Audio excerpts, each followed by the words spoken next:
આ એનટીડી ઇન્જેક્શન એટલે કે આરએચડી ઇમ્યુનોગ્લોબ્યુલિન ઇન્જેક્શન એ શું છે? એનટીડી ઇન્જેક્શન એ ખાસ એવી ગર્ભવતી સ્ત્રીઓને લગાવવામાં આવે છે કે આપવામાં આવે છે કે જેનું બ્લડ ગ્રુપ નેગેટિવ હોય અને હસબન્ડનું બ્લડ ગ્રુપ પોઝિટિવ હોય. એવા કેસમાં જ્યારે બી એ લોકો પ્રેગ્નન્સી રહી હોય કે આગળ એબોર્શન થયેલું હોય કે કોઈ બ્લડ ટ્રાન્સફ્યુઝનની હિસ્ટ્રી હોય મધરને, તો એવા કેસમાં ત્યારે મધર એ અલગ બ્લડ ગ્રુપના પ્રોડક્ટ્સ કે બાળકનું કે કોઈ એબોર્શનને કારણે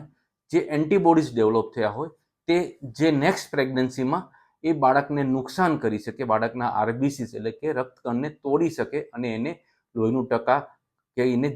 કમળો કે જોન્ડિસ ના થાય, એ કોમ્પ્લિકેશન ના થાય એના માટે અમે ખાસ એનટીડી ઇન્જેક્શન પ્રેગ્નન્ટ લેડીઝને ડ્યુરિંગ પ્રેગ્નન્સી જરૂર પડે તો અથવા એને ડિલિવરી પછી એ એનટીડી ઇન્જેક્શન આપી જેથી નેક્સ્ટ પ્રેગ્નન્સીમાં કે નેક્સ્ટ એનું બાળક પ્લાન કરતા હોય તો એ બાળકને કોઈ ઝેરી કમળો કે લોહીના ટકા ઓછાવાળું બાળક ના આવે. માટે એનટીડી ઇન્જેક્શન એ આરએચ નેગેટિવ વાળાને ડિલિવરી પછી કે પ્રેગ્નન્સી દરમિયાન રિપોર્ટ્સ જોઈને અમે આપતા હોઈએ છીએ. Thank you.